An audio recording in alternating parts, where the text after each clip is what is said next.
Y un ejercicio que me gusta mucho es este de abraza a tu miedo como si fuera un bebé. Entonces, así haces una meditación en donde ves a tu miedo como un bebecito y lo meces y le preguntas qué necesita, de dónde viene. A veces así como el hilito profundo de muchos miedos es el miedo a que no te vean o que no te quieran.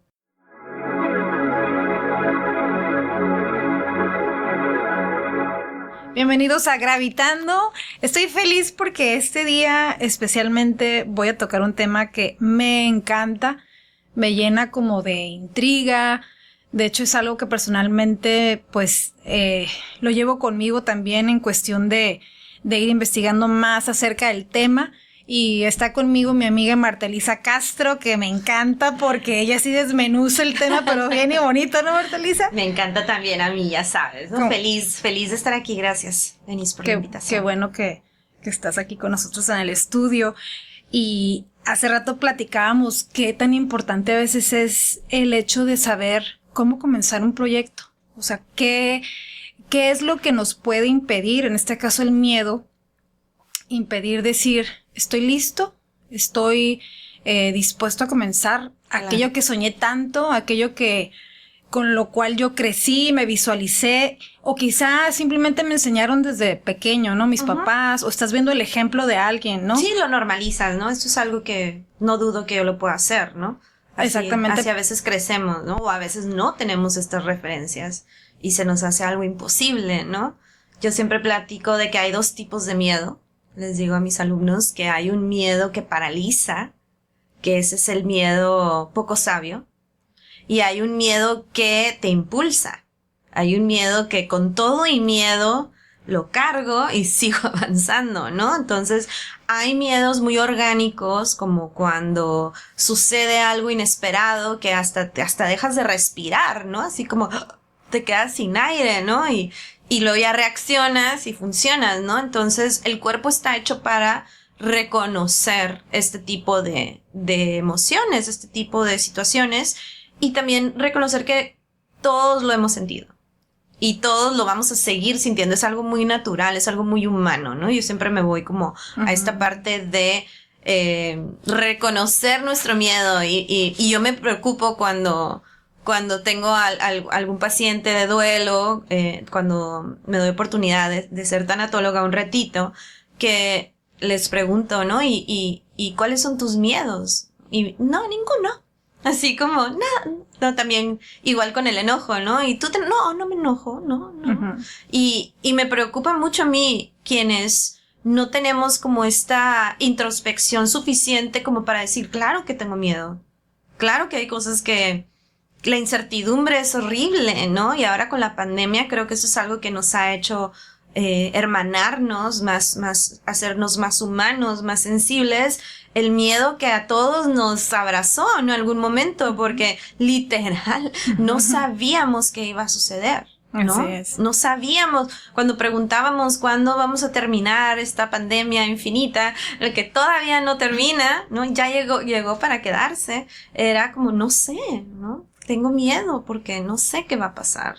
Y yo creo que también tiene mucho que ver la definición que cada uno tengamos y con la cual hemos crecido referente al miedo. De hecho, hay un doctor especialista en medicina china que a mí me encanta, es mexicano, de hecho es de Tijuana, se llama Julián Hernández, que me encanta ese hombre, yo lo sigo en redes. Creo que me lo recomendaste. Sí, este señor, es pues una persona muy abierta a estos temas, pero sobre todo porque te propone ver la medicina china desde diferentes ángulos relacionado con las emociones, ¿no? Claro, sí lo vi y me gustó mucho.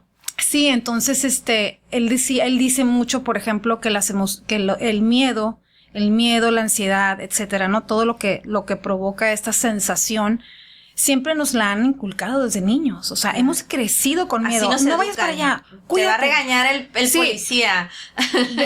La calle, el semáforo, el carro, cuidado, niño, esto. Te va a llevar el señor del costal. Sí, exactamente. El borracho te va a llevar y todas las leyendas, ¿no? La Llorona. Sí, exacto. Entonces vivimos, o sea, con ese miedo desde niños. Y difícilmente yo creo que ahora cuando estamos ya en una etapa de adultos, lo podemos canalizar de la mejor forma. Entonces, yo creo que también sería plantearnos por qué no en las nuevas generaciones podemos tratar al miedo desde otro ángulo para que nuestros hijos, los niños, ¿no? Que ahorita están en las escuelas y eso, exacto, no lo vean como algo amenazante. Como una debilidad, además, ¿no? Sentir miedo no te hace un cobarde. Eso es como bien importante, ¿no? O ay, tiene miedo, ¿no? O sea, como esta carrilla natural, creo que más bien hay que saber cómo bancar el miedo, ¿no? Cómo sacarle provecho y jugo, porque si ya lo estoy sintiendo,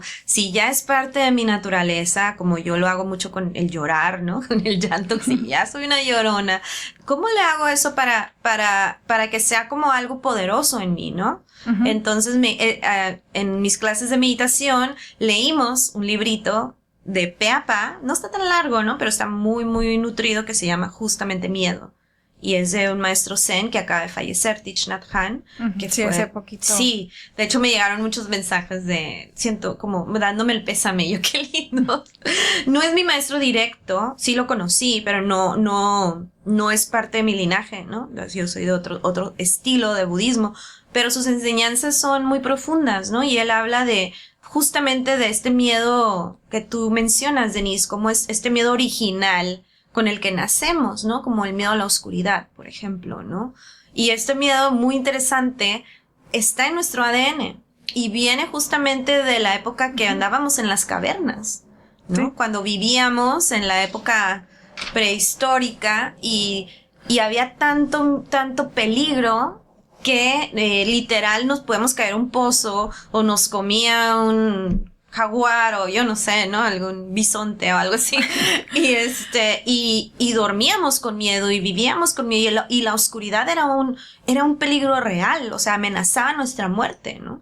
Y eso se queda tan impregnado en nuestro sistema que se hereda a las próximas generaciones. Entonces ahora un niño, ¿por qué le tiene miedo a la oscuridad? Como es irracional ese miedo, ¿no? Ya no hay una verdadera razón para tenerle miedo, pero es algo que fuimos heredando generacionalmente, ¿no? Entonces, ¿qué le hago si ya lo traigo en mi ADN? Lo abrazo, lo observo, lo entiendo y lo suelto. ¿Sí? Entonces ese es el proceso. Y yo le agregaría todavía más y lo utilizo para crecer. Lo transformo. Pero esa parte es la que la mayoría de las personas no sabemos cómo. Sí. Entonces nos quedamos así como que, ok, tengo miedo, ese miedo me va a provocar ansiedades y otro dolores tipo de síntomas, dolores, enfermedades, claro, ¿no? Sí. Pero entonces, ¿cómo le malestar. hago para decir, ya estás aquí, he crecido con esto, con esta sensación, uh-huh. Y en lugar de seguir huyendo de esta sensación, ¿cómo llego? Te abrazo, te acepto, ajá, y continúo. Claro. Thich justamente tiene una pequeña práctica. Por ahí hoy comentaba en mis redes sociales que iba a venir contigo y les preguntaba que qué querían saber acerca del miedo, ¿no? Y una amiga alumna me dijo técnicas para qué hacer cuando estoy en un ataque de pánico, cuando estoy en un ataque de miedo, ¿qué hago? ¿Qué sigue, no? Y se me hizo como uh-huh. Bueno dar esto, ¿no? Sí, me parece muy buena idea. ¿Cómo podemos hacer ese brinquito de, ok, tengo esta idea de hacer algo? Ya soy una persona adulta, bueno, pero todavía estoy joven, siento que todavía puedo tener la oportunidad, claro, ¿no? De iniciar lo que a mí me gusta, llámese servicio, llámese, no sé, una empresa, lo que sea. Uh-huh. ¿Cómo tú verías ese como primer paso? Claro.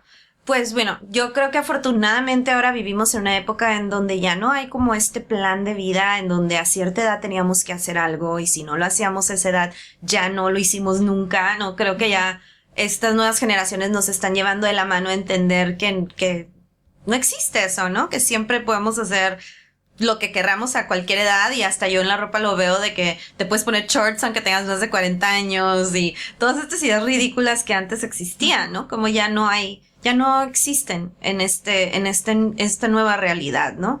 Y a mí me gusta hablar de que todo lo que vemos en este mundo material, y eso me lo enseñó mi maestro Lama Lanang, empezó siendo una idea.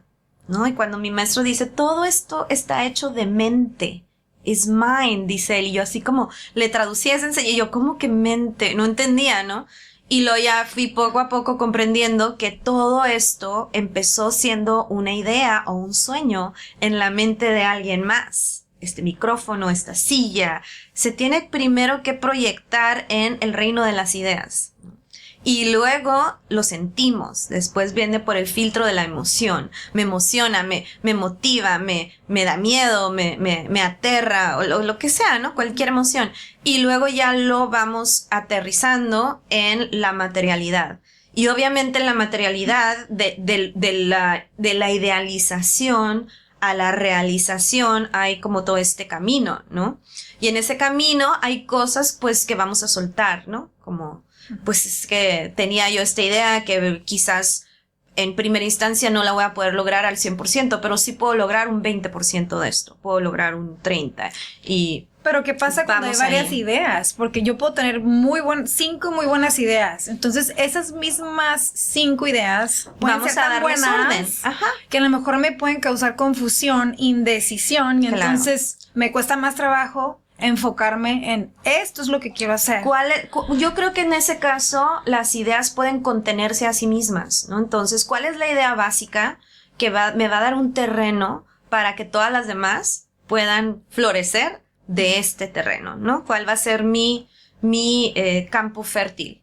Entonces, quizás es tener una economía saludable. Entonces, primero voy a trabajar en eso, ¿no? Primero, de hecho, yo siempre les digo a mis alumnos, porque llegan muchas personas a mí con estas ideas de ser espirituales, ¿no? Como, quiero estar más en contacto con mi lado espiritual, ¿no? Y yo, ¿y cómo andas en tus finanzas? ¿Cómo andas en tu salud? ¿Cómo andas en tus relaciones interpersonales? ¿Cómo andas en tu relación contigo misma? Y luego ya veremos lo de la espiritualidad, ¿no? Pero bueno, es que debe haber un balance. Claro. Eso es lo difícil. Exacto. Un balance en cada una de las áreas de nuestro ser. Una te va a llevar a la otra, pero no puedes andar con metas muy elevadas si no tienes la base solucionada. Una congruencia también, ¿no? Totalmente. Eso es lo más difícil. Eso es ser realmente espiritual. Tener congruencia. Mi maestro dice, mi primer lama, Tony Karam, dice que la congruencia es el perfume más atractivo. Me encanta. Ay, qué rico. Sí. Todo el mundo quiere hacer equipo con la persona que es congruente, ¿no? Sí, totalmente. Y además eso yo creo que es lo que tú automáticamente vas a reflejar. Si un buen jefe congruente, sí. Tú te subes a ese barco, ¿no? Un jefe que no tiene ni claro ni qué quiere, ni cómo, ni cuándo, ni dónde, que cambia de opinión a cada rato, pues da un poco dependiente, ¿no? Sí, te crea dudas. Ese barco, ¿no? Sí, así es. Y todo esto también lleva a, por ejemplo, el miedo al fracaso. Entonces, si yo no tengo bien establecidas las bases, como dices tú, esto me lleva a un probable fracaso, a un miedo de algo que quizá todavía no va a pasar, pero por el simple hecho de no tener bien claro. Hay que saber fracasar, ¿no? También, ¿no? Y también se vale porque se aprenden de los errores. Exacto, ¿no? Hay que saber fracasar porque ahí está justamente el aprendizaje, ¿no? Hay de fracasos a fracasos, ¿no? Entonces, yo creo que no hay que perderle miedo al fracaso y hay que quitarle como este estigma de no me puedo recuperar de ello, sino que, a ver, lo voy a bancar también y voy a ver qué aprendí de esta experiencia, ¿no? Y con esa nueva información, ahora lo voy a hacer aún mejor, lo voy a hacer aún mejor, ¿no? Entonces, todas las grandes pruebas, yo creo que si nos vamos a pensar en Edison, ¿no? Empezaban a prueba y error. O sea, todos los grandes inventos, todas las cosas que realmente han revolucionado el mundo, ¿cuántas versiones hubo? Y yo creo que hoy, más que nunca, debido a toda esta exposición en plataformas que contamos, ¿no? Con la oportunidad de darnos a conocer, ¿no? En nuestro trabajo, servicios, productos, empresa, etcétera. Yo creo que hoy más que nunca, y también el miedo a los haters, porque yo me acuerdo cuando empezamos Es para tener haters, porque significa que están pensando en ti. Sí, exactamente. ¿No? Mi mamá siempre decía, si hablan de ti, es bueno, preocúpate cuando nadie habla de ti, claro. Sí es cierto. Yo justo tuve una experiencia recién, que nunca la había tenido, de alguien que me comentó en Instagram, pero así súper hate, o sea, un hate que yo dije, wow. Seco. Así. Hace súper sin sentido y seco, así como algo de que te vistes muy feo. Y yo, o sea, como que obvio sí me sentí como, ¿y por qué? O sea, soy humana, sí me dolió hasta cierta manera. Sí, no te encantó que te hayan puesto Claro, eso. o sea, es normal, ¿no? Pero luego me quedé, wow, mi primer hate. Así. ¿No? Como, o sea, también significa que ya estás llegando a algún lugar, Sí. ¿no? Entonces, no sé, me reí de mí misma y obvio, tengo una amiga que dice que la gente que tiene esta energía, ¿no? Para tirar hate, es porque realmente son infelices en su vida. La gente feliz Sí, totalmente. no tiene tiempo para andar ahí. Sí. Fíjate, hay algo que nunca se me olvida. Yo hace muchos años, ¿no? Tuve la oportunidad de ganarme una beca para estudiar en el Centro de Educación Artística de Televisa, ¡Qué porque era padre! lo que se usaba. Lo máximo. Estuve solamente un año ahí y bueno, por azares del destino me regresé, pero me acuerdo perfectamente en esa época que estaba la directora encargada de la escuela y me mandó llamar, porque te hacían evaluaciones cada 3 meses y me dijo la primera vez que me mandó llamar, ¿sabes qué? Me dijo, te voy a decir algo constructivamente, pero es para que mejores. Y yo, sí, ¿qué? Eres muy gris. Entonces cuando me dijo eres muy gris, yo me acuerdo que hasta ni dormí ese día porque yo no entendía, ¿no? La magnitud de lo que me estaba diciendo. Entonces yo, pues, ¿cómo que soy muy gris? Sí, es que pasas desapercibida totalmente en el grupo. O sea, era muy seria, muy cohibida. Yo hubiera dicho beige. Pero sí le entiendo, sí. Sí, o sea, el punto era que yo traigo no, beige hoy, que ¿no? yo no me veía, ¿no? O sea, con todo con mi persona, ¿no? Claro. O sea, físicamente no. Qué importante es la óptica del otro, ¿no? Sí, exactamente. Entonces, Sí. mira, estás en un lugar en donde es importante que tú te des a conocer, que tú brilles. Que tengas no personalidad. Sí, que no importa cómo inicies, si no sabes actuación, si no sabes cantar, si no sabes bailar, lo importante es que des lo que tengas, ¿no? Así Entonces es. yo no entendí el concepto, al principio sí me ofendí y lo tomé muy personal, obviamente tenía 19 años, pero esa enseñanza me ha durado toda la vida. Entonces, cuando tú dices, no hay que esperarnos a tener como que todas las condiciones óptimas para Así iniciar es. un proyecto, porque si no, nunca vamos a comenzar y vamos a dejar pasar mucho tiempo. Exactamente, yo creo que sobre la marcha vamos aprendiendo. También hay que saber allegarnos a las personas correctas. Vivimos en un tiempo privilegiado porque hay expertos de todo tipo. Entonces, tampoco tenemos que sufrirla y padecerla tanto, ¿no? Que es como... Eso es algo que a mí me maravilla del momento histórico que nos toca vivir, ¿no? Tenemos expertos en los temas más diversos que te puedas imaginar, existen. O sea, Sí. el esposo de una prima mía trabaja, yo no sabía que existía esto, trabaja asesorando a los gobiernos para el software que utilizan para administrar el agua. Y yo, ¿qué? ¿Tú, ¿Eso software para el existe? agua? Ajá, y software para el agua. O sea, yo pensé que ya no era magia, llegaba el agua a tu casa y ya. Pero no, existe toda una serie. No sabía yo, ¿no? Entonces, lo que tú quieras, pregúntalo. O sea, y eso es lo que también yo lo he visto mucho en mis redes sociales, que es como, a ver, voy a preguntar tal cosa porque no lo sé y si me veo vulnerable, me permito verme vulnerable, me van a ayudar. Sí, porque tampoco eres todóloga. No soy no tengo por qué ser todóloga. Y Google, digo, sí sirve, pero también como ese contacto humano, tenía un problema con mi CURP hace poco y lo posteé y tengo una amiga que me dijo, yo tuve el mismo problema que tú, mi secretaria me lo resolvió en 3 patadas, pásame tus datos y le pido a mi secretaria que te ayude. Y así. Sí. Y si no me hubiera quedado yo ahí atorada, dando vueltas, no sé cuánto tiempo, ¿no? Entonces también creo que la vulnerabilidad, que también va muy de la mano con el miedo, nos permite crecer. Nos permite, Sí. si nos reconocemos vulnerables, tampoco así de no sé nada y todo el mundo ayúdeme, no, sino como en una medida saludable, decir, quiero hacer esto, pero no sé por dónde, ¿no? Yo traía este plan con mi empresa, mi negocio, que es Meditate with Marta, de quiero crecer. ¿Cómo le hago? ¿no? Y lo empecé, fíjate, esto lo empecé nomás diciendo como en mi mente primero, como formulando, y luego en algunas clases lo empecé a decir abiertamente, como tengo esta idea de que quiero crecer, pero todavía voy a ponerlo ahí para que solito esa semilla se vaya dando. Y me empezó a llegar gente, me empezó a decir, oye, te escuché decir esto, yo te puedo ayudar, yo te puedo ayudar, yo te puedo ayudar, yo te puedo ayudar. Y ahí vamos. No te puedo decir que ya ha despegado, pero ya estoy trabajando porque tenemos que tener buenas bases para despegar, ¿no? Pero hay que atrevernos. Sí. O sea, no te voy a decir que no me da miedo. Me dan miedo los haters. Me da miedo la incongruencia, ¿no? También quiero ser congruente con mi mensaje. Hay muchos miedos reales, ¿no? No me quiero perder a mí misma. Quiero trabajar menos. Tampoco quiero agobiarme más. O sea, son muchos detalles que estoy aprendiendo.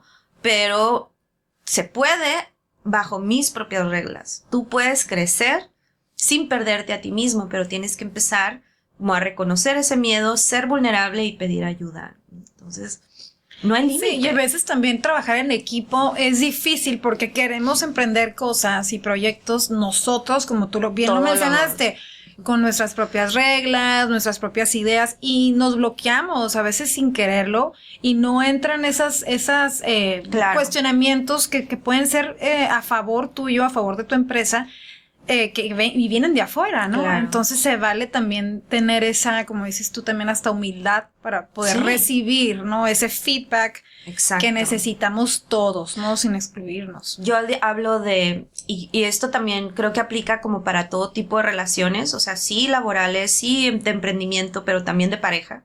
Tienes que tener tú muy claro cuáles son tu lista de cosas que son negociables y cuáles son no negociables. Y de tus acuerdos también. Claro, o sea, tienes que como, en esto no sé bien, quiero aprender, me voy a dejar ayudar, pero esto sí tengo claro que esto no soy yo. Esto sí no lo voy a hacer, ¿no? Por ejemplo, en mi mundo se da mucho que te paguen por representar, por promocionar ciertas cosas, ¿no? Yo no estoy todavía en ese nivel de que me paguen, pero sí de que me piden que recomiende cosas. Y obviamente parte de lo que yo no es negociable tiene que venir de mi corazón, tiene que ser real, ¿sí? Tiene que ser algo que yo probé, que me gustó, y no simplemente te lo voy a recomendar nomás porque me lo pides de favor y ya, ¿no? Y aunque no me guste. Entonces, como que hay ciertas cosas que tú tienes que decidir que son hard limits, le digo yo, como, o sea, límites duros, y hay cosas que vamos a trabajar en equipo, quiero aprender, quiero cuestionar, quiero crecer, quiero capacitarme en esto porque no tengo todas las respuestas, ¿no? Entonces ahí tenemos que hacer ese ejercicio, y digo que también funciona en pareja porque hay cosas que son negociables en pareja, ¿no? Como que tu esposo no recoja toda la ropa del piso y andes detrás de él. Yo sé que mi esposo, o sea... Te va a decir que si no te preocupes, el día siguiente haz de cuenta que no te escuchó, ¿no? Exacto, yo ya... Y escojo mis batallas, ¿no? Esa no es una batalla que voy a ganar, pero hay batallas muy importantes que yo no pudiera estar con alguien con una adicción, por ejemplo, ¿no? O con algún problema serio, que no vaya a terapia. Eso es algo que yo sí puse como límite duro. Si yo estoy en un proceso terapéutico, mi pareja tiene que estar también en un proceso terapéutico porque nos hace bien individualmente y colectivamente. Sí, porque estás en la evolución constante, ¿no? Hablamos de ya... de la impermanencia, ¿no? No estamos siempre... No somos ya... Sí, no estamos hechos para quedarnos ahí y mañana ser el mismo. No, crecemos. Entonces, sí se me hace como un buen ejercicio de introspección y de autoconocimiento, como saber a nivel personal qué es lo que sí puedo trabajar y quiero cambiar y quiero conocer y me voy a dejar ayudar. Y no tener ese miedo de proponérselo a tu pareja, porque también pasa no solamente con las relaciones de pareja en este caso, sino con las amistades. Claro.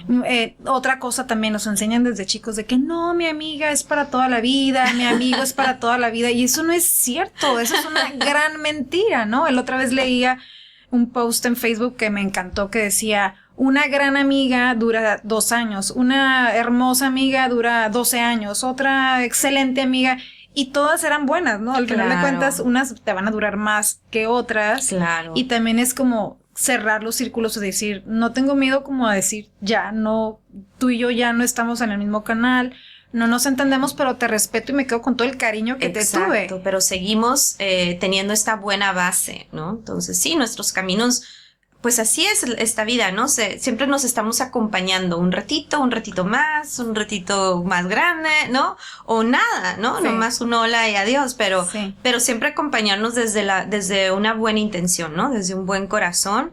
Creo que eso es como básico para tener buenas relaciones, ¿no? Y también saber que la vida da tantas vueltas. Sí. ¿No? Y de repente empiezas otra vez a tratar, por ejemplo, en tus este compañeros caso, de la primaria, ¿no? Yo estoy ahorita con mis compañeros de la prepa y estamos en un grupo de WhatsApp y es literal, o sea, es mi terapia de todas las mañanas y ponen cada cosa. Y como somos un grupo, bueno, fuimos en ese caso, en ese tiempo, mejor dicho, muy unidos, y ahora nos acordamos de anécdotas, pero ahora ya somos otros, y entonces, y es padrísimo, es padrísimo. Y dices tú, bueno, ¿qué tanto puede ser el grupo de la secundaria? Los saludas. No, porque ahora ya repente, estamos en lugares estratégicos también, entonces a mí se me hace bien interesante eso, ¿no? Como con mis compañeras de la secundaria, que aquí está Vanessa, ¿no? Es un buen ejemplo, ¿no? Sí. Cómo nos vamos encontrando en otros momentos de la vida, en circunstancias muy distintas, pero como que esos buenos lazos, esos lazos honestos de amistad saludable que hicimos, ahí se quedan como y sabes fuerte, qué es lo más ¿no? curioso, que la esencia de las personas sigue siendo la misma. Sí. O sea, somos quizá más maduros, Con más arruguitas. Sí, con más arruguitas, con más peso, menos peso, pero al final te das cuenta que esa esencia. Esa esencia que formaba tu grupo, ¿no? De amigos de ese entonces, de tu juventud, siguen siendo los mismos. Entonces es bonito porque estamos hablando de una evolución sana, ¿no? Pero que la esencia permanece. Claro, fíjate, este señor que te digo, Thich Nhat Hanh, cuando le preguntan, acabamos de leer un capítulo el domingo pasado de la impermanencia justamente, ¿no? De cómo una señora dejó leche unos días encargada y como pues, eran los tiempos del Buda, ¿no? Entonces no había refrigerador, no había electricidad y regresó y le pidió la leche, pues ya no era leche, ya era quesito, yogurt, ¿no? Ya se había transformado. Y la señora terca quería que le regresaran su leche. Entonces decía el texto, la señora sufre porque no entiende la impermanencia, no entiende que sí hay ciertas características que son iguales, porque sigue siendo un compuesto lácteo, yo no sé, no conozco. Fermentado. Ajá, ¿no? pero o sea, su esencia puede que haya cosas que siguen siendo iguales, pero es diferente, ¿no? Entonces Thich Nhat Hanh siempre dice, la realidad es así, hay cosas que son iguales y otras cosas que son diferentes. ¿Sí? Sí. La verdad está en ese punto medio en donde alcanzamos a ver cuáles son ciertas constantes, pero también ya no somos la misma persona, pero tampoco somos distintos. ¿Te fijas? Sí. Es como, el Zen es mucho así, ¿no? Que te dice, la realidad está ahí en esta como contradicción aparente, ¿no? No soy la misma, pero tampoco soy distinta. Uh-huh. Ahí es la verdad. Es como extraño, ¿no? Sí, es como una mezcla de decir, híjole, soy, pero no soy, pero me tienes que aceptar como... No trates de pensar que ya vas a saber qué voy a decir, o sea, no soy predecible, pero también hay ciertas cosas que mi manera en que me educaron, ¿no? Mis valores, que sí son constantes, ¿no? Entonces es este enigma que es el ser humano, ¿no? Que también es maravilloso. Y a mí me pasa que voy a una reunión familiar de Navidad o algo y me dan carrilla de las cosas que hacía cuando era niña. Y yo así como, o sea, no me invaliden mis casi 50 años de vida, porque he cambiado mucho. Entonces, hay gente que te trata igualito. Yo no sé, a mí me pasa luego que en las fiestas de la preparatoria hacen los mismos chistes. Yo así de ya, o sea, let's grow up, ¿no? Sí. Espero que no me estén oyendo. Sí. Pero también, o sea, cómo tenemos que encontrar ese punto medio de darle oportunidad a la gente de cambiar, pero también que sean como cálidamente familiares para nosotros, ¿sí? Es este arte de la vida donde... Pues es que es el balance. Estire y afloje, ¿no? Es un arte, no es una fórmula matemática, ¿no? Tiene que ser algo como es algo que tiene que ver con esta emoción y con esta como sensibilidad que tenemos al tratar a las personas y a tratarnos a nosotros. No soy la misma de ayer, técnicamente no soy, pero hay ciertas cosas que siguen en ti. Ajá. Sí, que me las quedo, porque también es como, que bueno, decido con qué quedarme. Me autoconozco, yo sé, por ejemplo, cosas que seguramente no repetiría por nada del mundo y me quedo con lo mejor de mí, sin perder mi esencia. Así así quiero seguir evolucionando y trabajando en mis miedos, en mis dudas, porque obviamente el futuro no lo sabemos. Entonces, de ahí viene todo esto, o sea, el miedo también a qué va a pasar. La incertidumbre. Dice, hay un libro que me encanta de Pema Chodron, una monja budista, de las primeras monjas occidentales, tibetana. Ella es americana, pero se fue al Tíbet a ser monja después de 3 divorcios. Así nomás. Y al tercer divorcio dijo, ya me voy. Ya. Ya aprendí la lección, ya sin regreso. Sí, en un libro que tiene ella que se llama Cuando todo se derrumba, ahí narra cómo fue ese momento en el que decidió ya irse de monja, ¿no? Y ella tiene un libro muy lindo que se llama Cómodos en la incertidumbre. Comfortable with Uncertainty.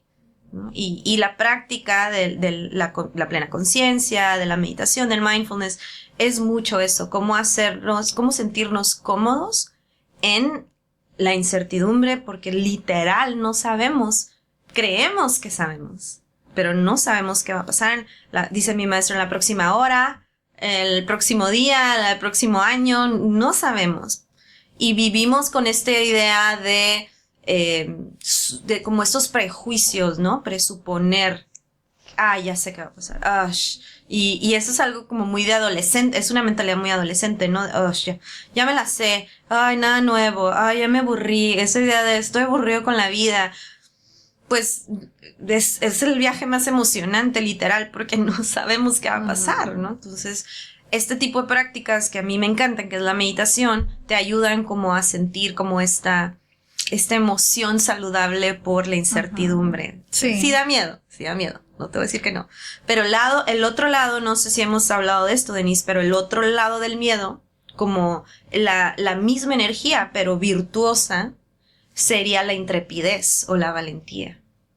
Entonces, ¿cómo podemos justamente bancar, transformar esto como en composta? Les digo yo, tu basura, ¿cómo la transformas en nutrición, literal, en composta? Y es esta intrepidez hacia lo desconocido. Con todo y miedo. Totalmente. Me lo llevo a lo que sigue. Sí, es como, a mí me gusta también mucho Joe Dispenza, él es un quiropráctico estadounidense, pues ahorita que está conferencista TED, famosísimo, dando ahorita congresos en todas partes. No hables de TED, que me da miedo. Ya pronto vamos a estar ahí. Miedo el tema. Qué padre. Y es interesante, él como quiropráctico menciona a veces los patrones que tenemos de pensamiento. Entonces, como que nosotros mismos estamos como si estuviéramos como el ratoncito, ya sabes, en el circulito, en la ruedita, dando vueltas y vueltas y vueltas, pero porque nosotros no queremos cambiar como el chip, como el patrón de ese mismo pensamiento que nos lleva al miedo, y nos lleva al miedo, y nos lleva al miedo. O sea, de hecho, se habla también de que, te decía al inicio que le damos este miedo a la oscuridad, por ejemplo, ¿no? Y hay ciertos miedos reales, como si estás pasando por un puente de esos de que hay una cuerdita y 2 cuerditas de las manos, pues te da miedo caerte, ¿no? Pero la mayoría de nosotros, seres humanos, siglo XXI, esquina de primer y tercer mundo, que es donde estamos nosotros, nuestros miedos son totalmente fantasmales. O sea, ni siquiera sabemos si va a pasar eso que me está carcomiendo por dentro, ¿no? Sí, no es un miedo real, es un miedo totalmente fabricado, ¿no? Y estamos ahí atrapados, como tú bien dices, porque lo ejercitamos tanto que esa conexión neuronal se vuelve más profunda y más profunda. Entonces, cualquier cosa que la vida te ponga, ¡ay, qué miedo! Me imagino que has conocido a esa gente, ¿no? Que oye, vamos a ir, ¡ay, no, qué miedo! ¡Qué miedo! O sea, lo primero que sale de su boca es, ¡ay, no, qué miedo! No, pues simplemente con las mamás, ¿no? Que ellas tuvieron otra escuela, la de nosotros. La escuela me refiero no solamente a la educación, ¿no? Sino el estilo de vida, ¿no? Los lugares que frecuentaban. Sí. Y ese comentario que le digo a mi mamá, ya, quítatelo de la boca, mamá. A ver, llévate la chamarra por si esto, por si llueve, por si el frío, por si... Es que yo estoy bien, o sea, ya tengo más de 40 años, no necesito que me estés diciendo... Gracias. Es un hábito. Ajá, yo te agradezco, pero yo ya lo sé. Es un hábito. No creo que no lo sepa después de 40 años, ¿no? Entonces volvemos a eso que mencionas, ¿no? Si es un hábito muy malo, que nosotros mismos nos estamos repitiendo, ¿no? Una vez también leí... De forma inconsciente. Esa es la cosa, que no llevamos como esta plena conciencia, esta atención plena a decir, a ver, ¿esto es real? ¿O me lo estoy inventando? Los budistas dicen mucho, ¿no? Que si no cambia nada, todo se vuelve a repetir. Exactamente. Entonces es como... Bueno, somos víctimas de nuestro karma. Y cuando hablamos de karma, para quitarle como este velo de, ¿cómo se dice? Como de espiritualidad, New Age y cosas así raras y tipo suerte y destino. Karma, hábito mental. Eso es. Totalmente. Tu hábito mental es tu karma. Es tu manera inconsciente de actuar. Es por donde tus caminitos neuronales más profundos. Es como tu piloto automático, digamos. Ese es tu karma, ¿no? Y a veces tenemos un piloto automático muy fuerte del miedo, heredado, ¿no? Heredado, sí, del hombre de las cavernas, pero también de nuestra mamá y de nuestra abuelita y de nuestro papá y etcétera. Que son las figuras más importantes en tu vida. Claro, son nuestros patrones, ¿no? Sí. Son quienes nos enseñaron que aquí hay que llorar, aquí, esto está mal, aquí hay que estar contentos, ¿no? Entonces vamos aprendiendo. De hecho, se murió hace tiempo ya, no es nada mío, es el bisabuelo de mis sobrinas, pero es como la parte del papá, que no está relacionado conmigo. Y hermosa la muerte de este señor, murió de 101 años, y las niñas estuvieron muy cerca del cadáver, le pusieron su florecita, ellas estaban felices despidiéndolo, ¿no? Y se sentó todo el mundo, y el papá de este señor, mi tío, se levanta a dar unas palabras en la funeraria en Los Ángeles, y empieza a llorar. Y entonces yo veo a mis sobrinas como que, ¿qué está pasando? Entonces no habían llorado para nada. Entonces vieron al adulto, a su abuelo llorar, voltearon a ver y la gente también todo el mundo empezó a llorar. Y ellas, pues tenemos que llorar. Entonces, como las pautas sociales son súper fuertes, ¿no? Y lo vemos cuando los bebés se caen, ¿no? Y si tú le dices, ya sabes, como no pasó nada, bravo, le aplauden. Típico que se cae un bebé y le aplauden y como que, sí. Sí, para como que cambiarle Ajá. Así somos, o sea, nos dejamos llevar mucho por cómo responden los demás. Entonces esa es la pauta social que yo tomo. Y lo hago porque no tengo esta conciencia para decir, yo voy a decidir desde dónde voy a actuar en este momento. Tengo muchas opciones. Tengo todas las opciones. Pero me voy por el camino conocido, el camino familiar o el camino social para no desentonar. Sí, para no ser juzgado al final de cuentas, ¿no? Y a lo mejor eso también nos evita el miedo, porque es algo conocido, porque es un patrón. Porque ya es un camino repetido, que conozco. Exactamente. Exacto. Y por ejemplo, cuando hablamos de hoy en día, que bueno, la vida obviamente gira, mejor dicho, va mucho más rápido, ¿no? De lo convencional, se puede decir, ¿no? Uh-huh. Yo hablo con amistades, con mucha gente y me dicen, es que no sientes como que el día no te rinde, sí, es que como que todo va, o sea... Bueno, técnicamente dicen que sí hay como un dato científico que dice que la rotación del planeta va cada vez poquito más rápido. Entonces había un dato que yo leí por ahí de que decía que literalmente sí nos han robado ya desde no sé qué año hasta ahorita unas cuantas horas o media, sí. No me acuerdo ahorita cuánto, ¿no? Pero sí, un dato real de que no es mi imaginación que los días están haciendo más. Sí, que no te rinde el día, exactamente. Pero el tiempo sigue siendo una construcción social. Y aparte, si a eso le sumas que obviamente hoy ya todo el mundo quiere competir, ya queremos hacer cosas nuevas para no repetir lo que está haciendo el vecino, entonces existe una cierta presión también, que eso nos hace tener miedo de nuevo. Entonces es como que salgo de un miedo para entrar a otro, ¿no? El hecho de quiero comprar una vivienda, ¿no? No sé, quiero hacerme de mi patrimonio, ¿no? Es que ya el mundo ya no es nada como nos enseñaron que era. O sea, yo lo veo mucho con mis alumnos de nuevas generaciones. Yo te digo, tú y yo, no, tú no. Pero yo sí soy generación X, creo que yo también soy generación X. Todavía, yo pienso que ya eres, sí, ya eres como la que colita. No parece, pero es sí, la colita. Yo ya te hacía millennial, te lo juro. No, nada que ver. No, mi esposo es X millennial y se llaman senial. Mi esposo es senial. Pero yo lo veo con los millennials y ahora con la generación Z que ya no son las mismas reglas que nos enseñaron a nosotros, ¿no? Entonces esto de tener un trabajo fijo, ya no. O sea, que una persona se quedara en la empresa por que se jubilara de la empresa. O sea, es como rarísimo. Mi mamá trabajó toda su vida en el mismo trabajo. Yo entré en crisis. Yo no quería esa vida para mí. Yo quería ser mi propio jefe. Yo quería descansar. Yo quería ser como dueña de mi agenda, ¿no? Que a veces también hay cierta más responsabilidad en eso, y miedo, porque no tengo un chequecito seguro, porque tengo que yo ver mi propio seguro de gastos médicos, tengo que ver yo mi propia jubilación, tengo que ver cómo voy a conseguir ciertas propiedades si es que lo hago, ¿no? Hay muchos factores, pero tienes que ponerlo como en una balanza, ¿qué estás ganando también? Bueno, también volvemos a la congruencia.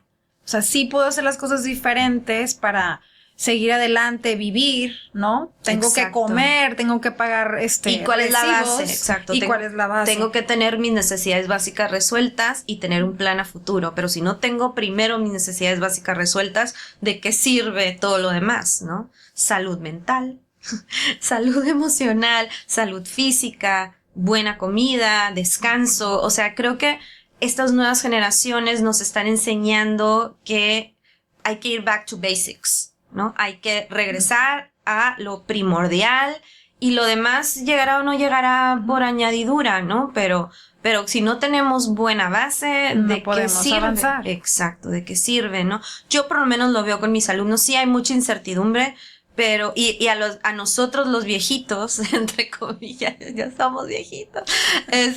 Óyeme, no, yo no. Bueno, ya, o sea, quedan.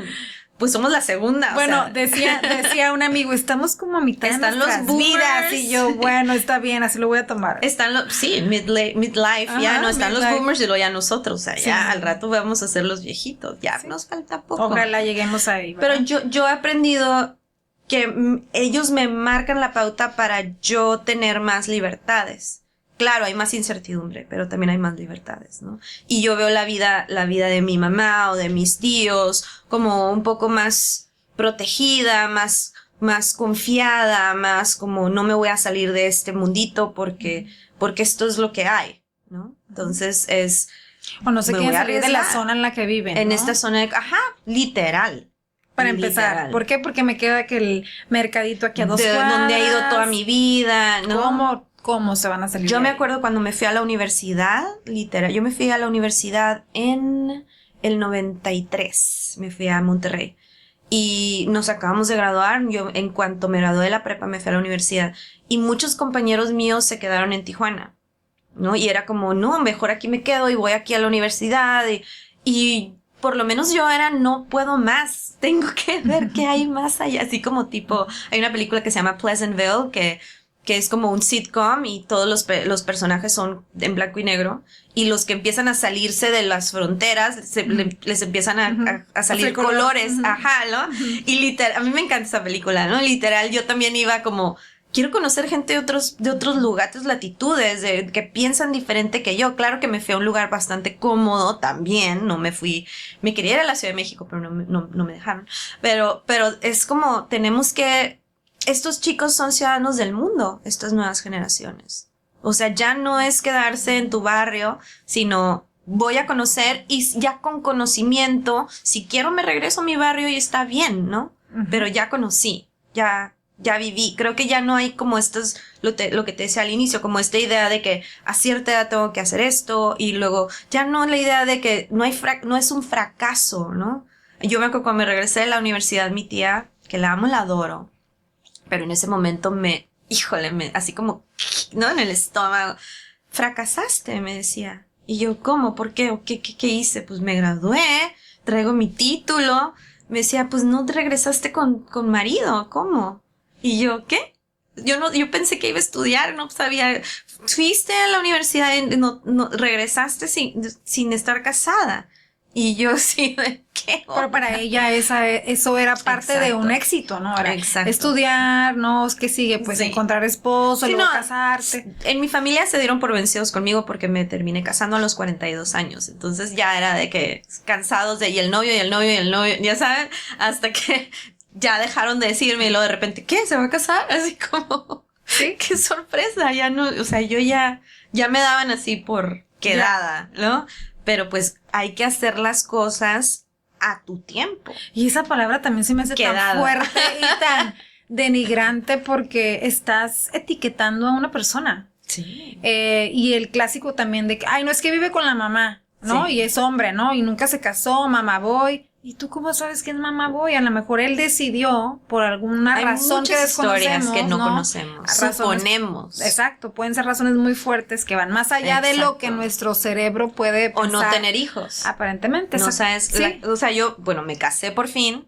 Y luego siguió la cancioncita de ¿y los hijos? Y yo, no vamos a tener hijos. Mi esposo y yo decidimos conscientemente. De hecho, por eso me casé con él, porque los dos por fin teníamos el mismo plan de vida de que no queríamos tener hijos. Si no, no me hubiera casado con él, porque ¿para qué, no? Y pero me tardé mucho tiempo en encontrar a alguien que tuviera una visión de la vida similar a la mía, ¿no? Entonces, me acuerdo que una señora que amo y adoro, ya grande, que es como mi segunda mamá, feliz de la vida cuando me casé y me iba a visitar y me decía, ¿y qué sigue? ¿No? Y yo como, ¿de qué? Pues el bebé. Y yo, no me quise reír de ella porque tampoco es cuestión de insultar a nadie, pero suponemos que sabemos qué es lo mejor para la vida de los demás cuando nos ha costado tanto trabajo ir generando nuestra idea de lo que es la felicidad, ¿no? Mejor hay que ocuparnos en pensar qué es lo que realmente me hace feliz a mí. Y yo creo que hay que ocuparnos cada quien en sus cosas, para empezar. Ay. Porque si tú estás esperando respuestas de personas que son o ajenas a ti o cercanas a ti, inclusive con la familia pasa. Claro. Mejor concéntrate en tu vida. Yo les recomiendo por ahí, si alguien quiere hablar, como conocer más de este tema, hay una autora maravillosa que se llama Byron Katie. Y ella no es budista ni nada. De hecho, ella dice que no es de ninguna espiritualidad. Yo le veo mucho de budismo en lo que dice, pero está bien. Ella dice que tiene una cita increíble que dice, estar en mis propios asuntos es un trabajo de tiempo completo. Si estoy en mis asuntos, no tengo tiempo ni energía para averiguar los asuntos de los demás. No, y es verdad. ¿No? Si yo estoy opinando y estoy fuera de mí, estoy totalmente fuera de mí. Ahora, ¿cuándo se da un consejo? Cuando te lo piden. Yo también pienso lo mismo. Le digo a mis alumnos, aquí están ustedes aquí el día de hoy, a esta hora, y hasta me van a pagar porque les dé yo un consejo, ¿no? O sea, pero fuera de ese horario, yo trato de observar solamente, observar qué está sucediendo. Y si me piden un consejo, se los doy con mucho gusto.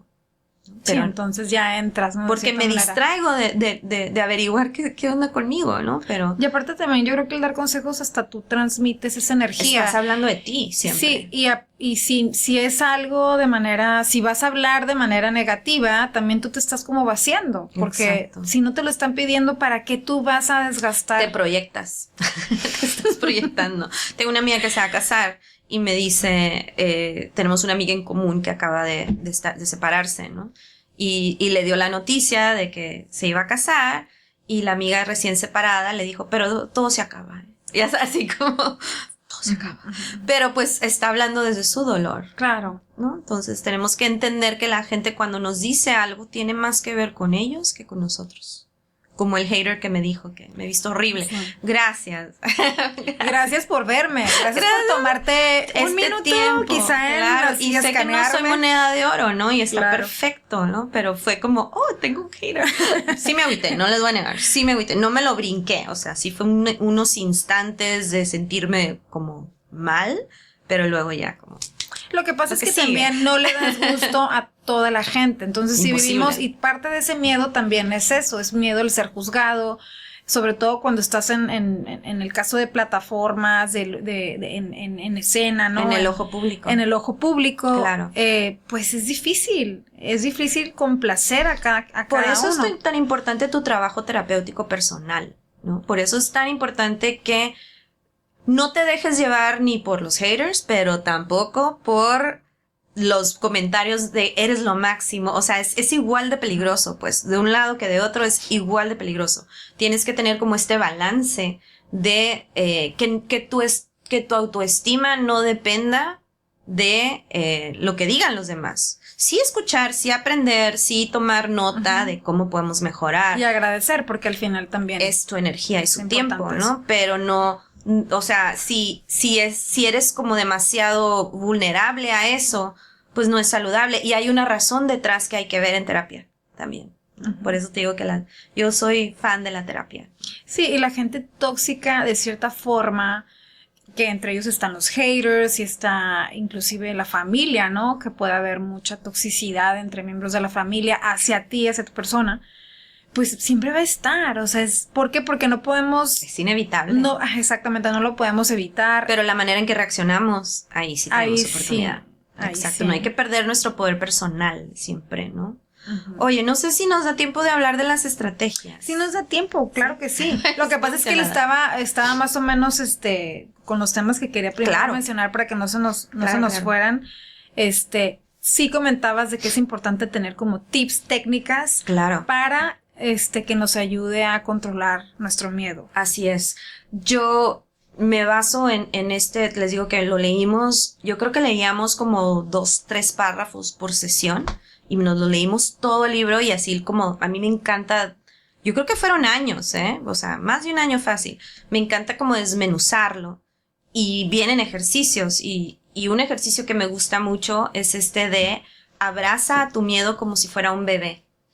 Entonces, así haces una meditación en donde ves a tu miedo como un bebecito y lo meces y le preguntas qué necesita, de dónde viene, por qué estás aquí, qué quieres, tienes hambre, tienes sueño, tienes miedo al reconocimiento, miedo al que dirán, miedo a que no te quieran, ¿no? A veces es eso, a veces así como el hilito profundo de muchos miedos es el miedo a que no te vean o que no te quieran, ¿no? Cómo van de la mano. Que no te acepten. Exacto, que no te acepten, que no te amen, que no te valoren, que no te reconozcan, ¿no?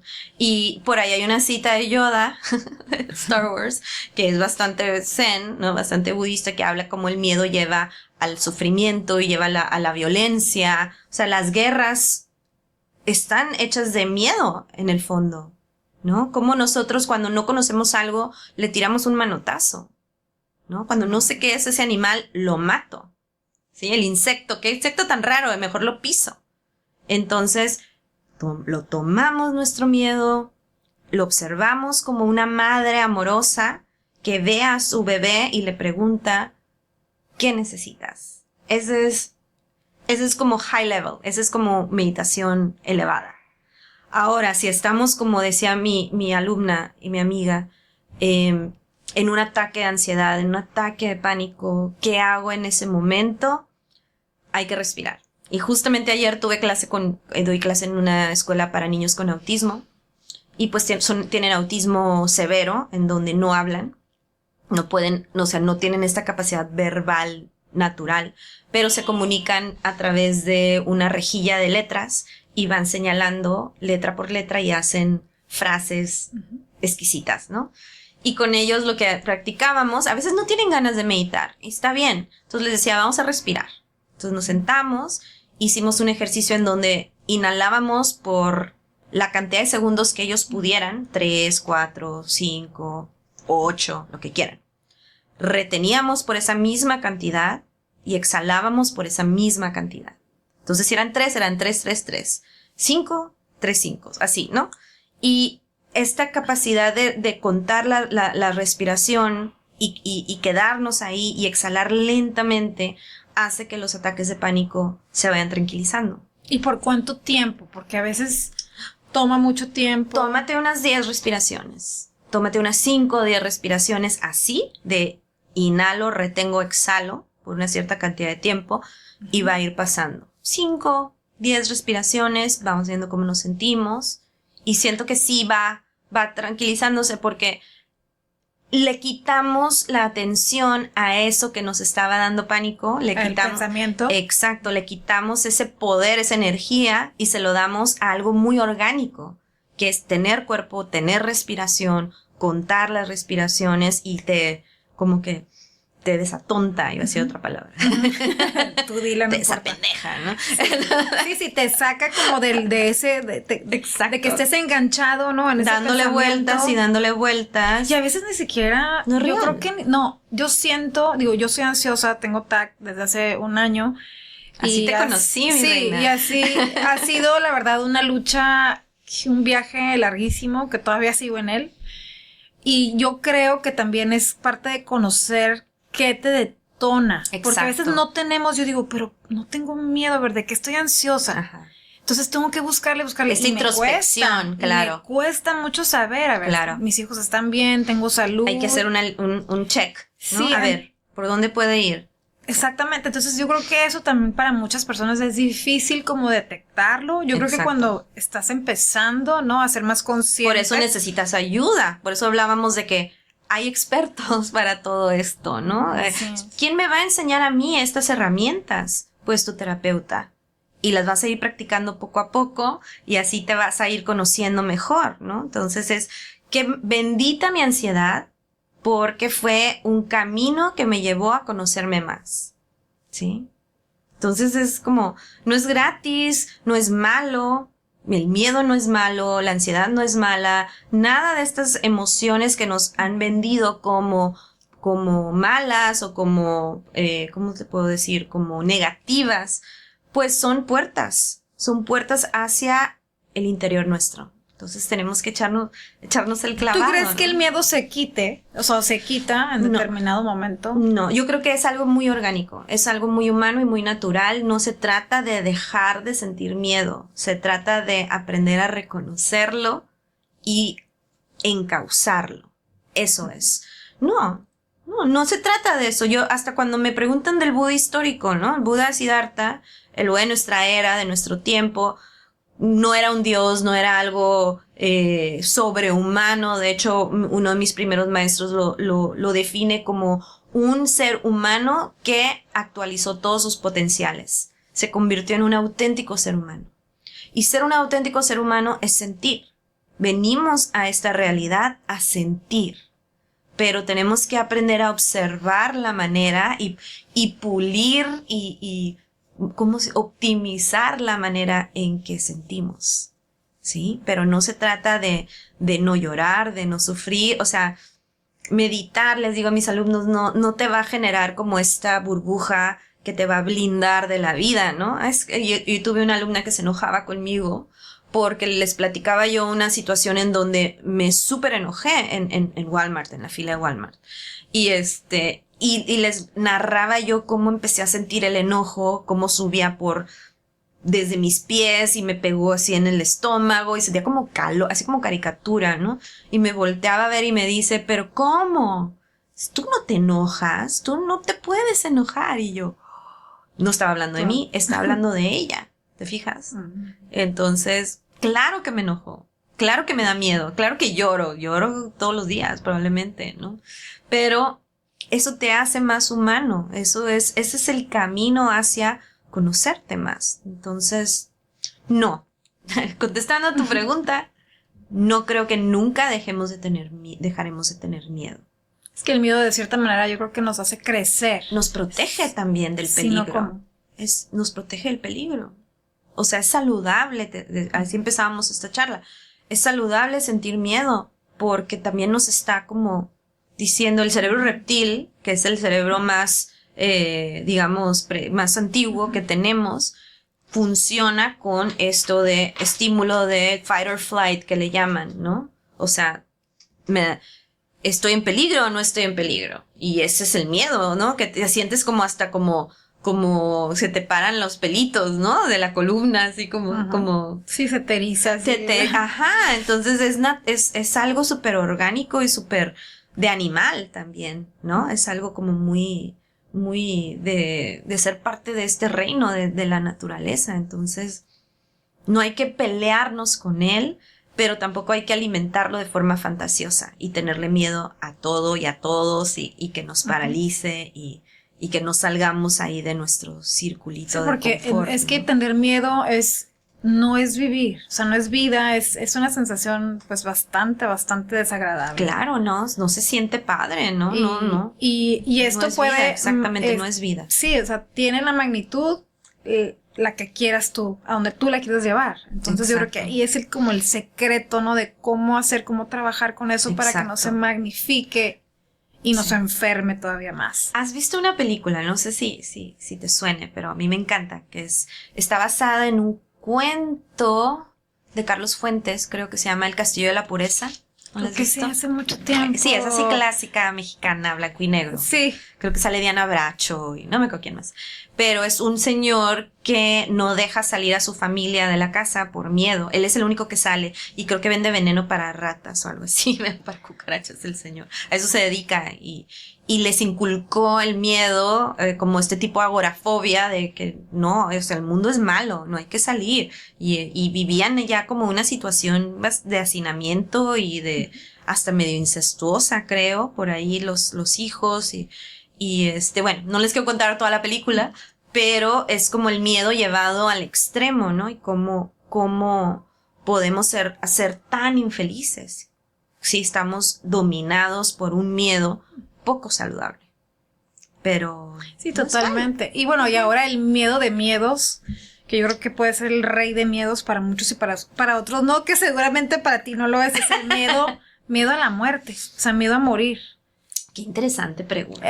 Yo sé que es un tema, o un subtema, mejor dicho, de esta charla, extenso, lo que le sigue, pero me gustaría cerrar con esta plática porque desde pequeños yo creo que tenemos, inclusive cuando somos niños, no tenemos ni siquiera ese conocimiento realmente de qué es la muerte. Tenemos muchas fantasías. Y no tenemos por qué a lo mejor saberlo todo, ¿no? Pero nuestros padres con sus recursos, o nuestros abuelos o tutores, ¿no? Claro. Nos lo explican, de la mejor forma, se puede decir, porque tampoco hay que juzgar, porque no sabemos ellos cómo fue que vivieron esa experiencia de saber qué es la muerte, ¿no? Yo creo que tiene que ver más como los adultos en nuestra vida nos lo tratan de explicarnos algo que ni siquiera ellos tienen claro, ¿no? Para empezar. Y la espiritualidad y la religiosidad viene a llenar este tipo de preguntas, ¿no? De ese tipo de preguntas como ontológicas, ¿no? ¿Para qué estoy aquí? ¿A qué vine al mundo?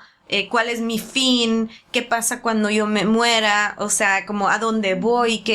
¿Hay algo más? ¿No? Este tipo de preguntas profundas viene muchas veces la religiosidad organizada a llenar, ¿no? Yo soy católica, creo en estas cosas, ¿no? Creo en un solo Dios, y me la sé todavía de memoria, todopoderoso, creador del cielo y de la tierra, de todo lo visible y lo invisible. Escuela de monjas forever, ¿no? Eso también se quedó ahí grabado en mi ADN. Pero había ciertas preguntas que ya no me contestaba, por lo menos en mi caso, mi espiritualidad, la religiosidad en la que yo nací, y seguía yo buscando, ¿no? Y encontré afortunadamente respuestas en otros lados. Amo la religiosidad en la que yo nací, la respeto mucho y le encuentro su valor, pero también agradezco haber encontrado respuestas más profundas, más científicas incluso, no tan fantasiosas en otros lados, ¿no? Ahora, no significa que no me dé miedo morir. De hecho, hay una serie que se llama Time of Death, se llama Tiempo de Muerte, y es de HBO. Tiene ya rato. Si alguien la quiere, me manda un mensajito. Debo tenerla por ahí guardada en algún lugar en mis computadoras. Tengo muchas cosas, no debería decir esto. Pero bueno, lo uso como material también para mis cursos de tanatología. Y ahí una serie de personas dieron permiso a ser grabadas en sus procesos desde que tenían una enfermedad terminal hasta su muerte. algunos de ellos dejaron que los grabaran en el momento de morir, que eso es algo como súper íntimo. Sí, y hubo gente que decidió no. Hubo gente que decidió, esto es algo para mí, para mi familia, y no quiero que grabe, ¿no? Hubo como acuerdos distintos. Y hay un caso de una mujer que me impactó mucho, que es tanatóloga. O sea, ella se dedicaba a ayudar a otros en este proceso de la muerte, y pensarías tú que por ser tanatóloga tuvo una muerte fácil. Pues igual que Elizabeth Kubler-Ross, que es la madre de la tanatología occidental, tuvo una muerte muy difícil. Entonces, nada te lo garantiza también, ¿no? Por más que uno se prepare para morir, nunca sabes realmente qué va a pasar en ese momento. El camino que yo he decidido, que es el del budismo tibetano, tiene prácticas, tiene técnicas, tiene información valiosa, como es el libro tibetano de la vida y de la muerte, y luego el libro tibetano de los muertos, en donde hablamos de ciertos pasos que ya se están dando. Yo les digo a mis alumnos, ¿cuándo empezamos a morir? Ya, desde que nacemos. ¿Quiénes somos los moribundos? Todos. Y no tiene, o sea, no es que vaya a morir primero el enfermo o el viejito. No sabemos. Rosario Castellano se murió cambiando un foco.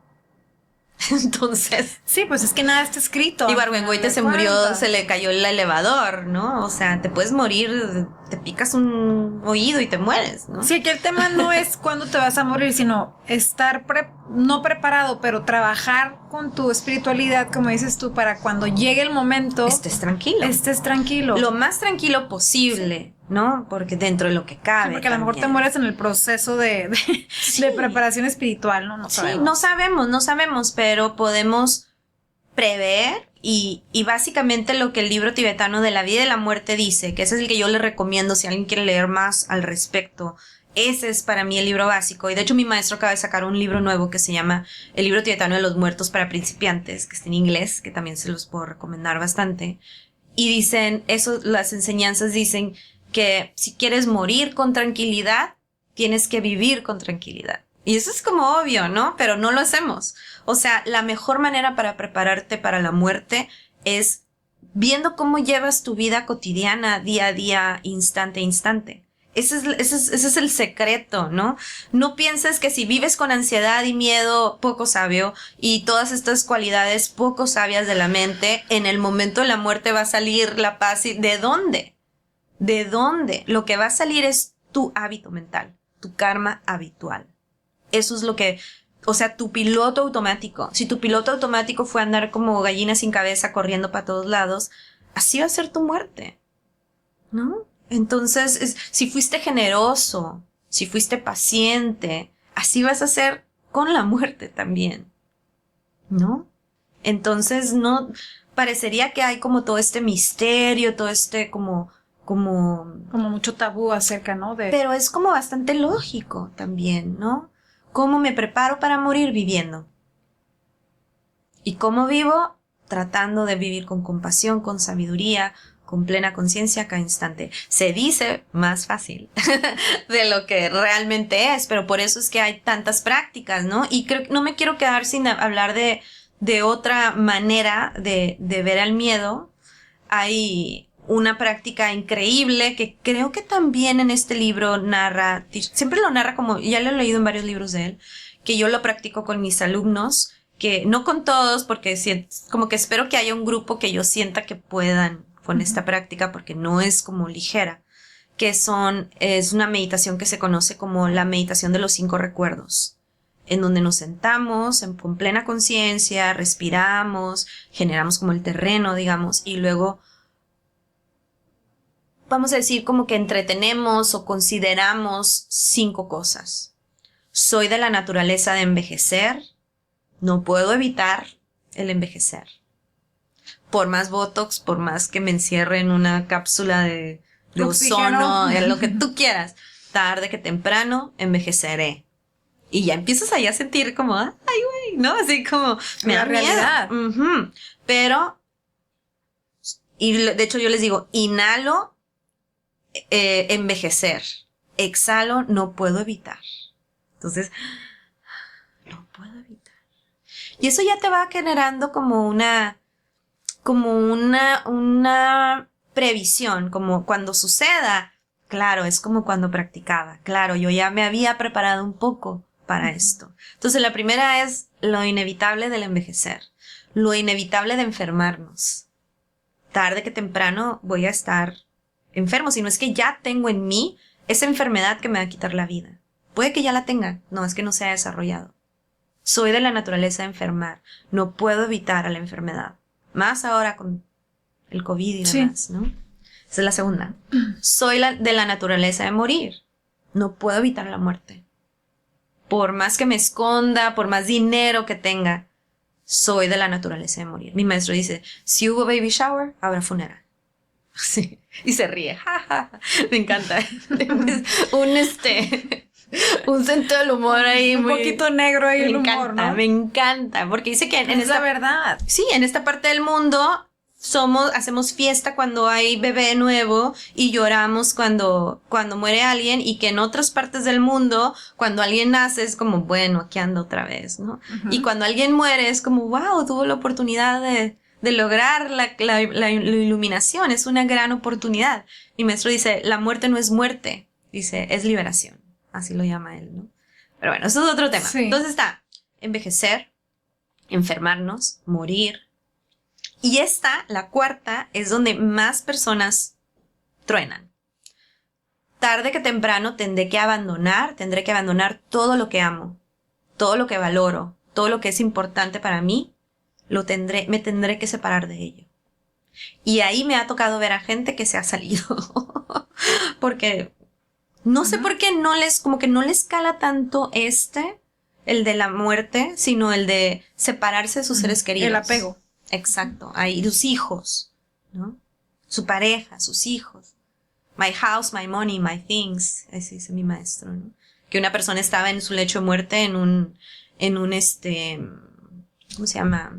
En un hospicio aquí en San Diego, y que estaba así como, ¿no? Y que se acercó mi maestro a ver qué decía con su último aliento, my house, my money, my things. Qué fuerte, ¿no? Que esos sean tus últimos pensamientos.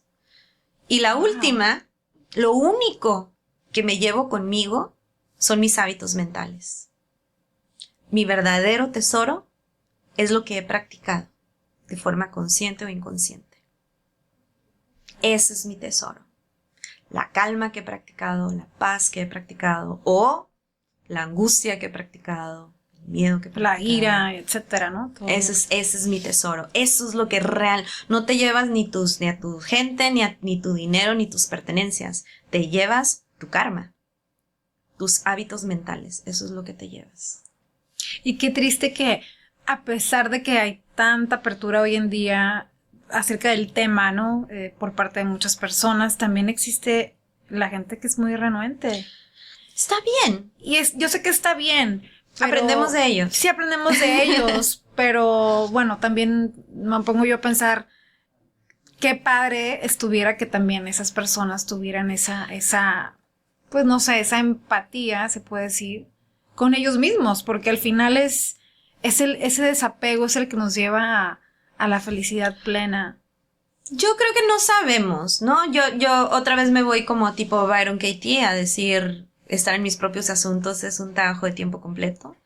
Y yo yo pienso que esa persona quizás no está profundizando, pero a su modo quizás. Y si no, ya llegará el momento, porque tarde que temprano nos llega la vida. Afortunadamente la vida siempre nos pone lo que necesitamos, y lo único que podemos hacer es acompañar, ¿no? Acompañar, estar ahí, aprender de ellos, y a lo mejor en esta vida no vinieron a entender esa lección también, ¿no? Cuando lo empezamos a ver como de una manera mucho más amplia, entendemos que esto no se acaba todavía, ¿no? No. Entonces, quizás en esta vida vinieron a andar en el piloto automático, para descansar de otra vida que tuvieron que era bastante intensa. No lo sé. Pero solamente supongo y me distraigo de averiguar qué anda pasando conmigo, ¿no? Sí, nos concentramos en nosotros mismos para poder trabajar Sí. en lo que sea necesario. Sí. Y poder... Nos encanta evadir, ¿no? Ay, qué mal.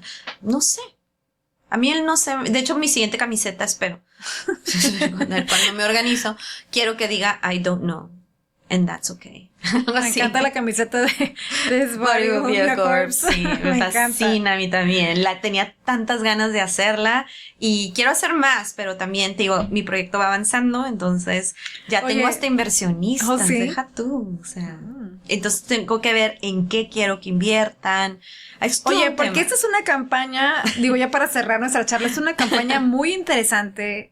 Marta Elisa creó esta idea, ¿no? El año pasado de hacer unas camisetas con una frase que dice This body will be a corpse. Sí, lo puse en inglés porque se me hacía menos fuerte de este cuerpo será un cadáver.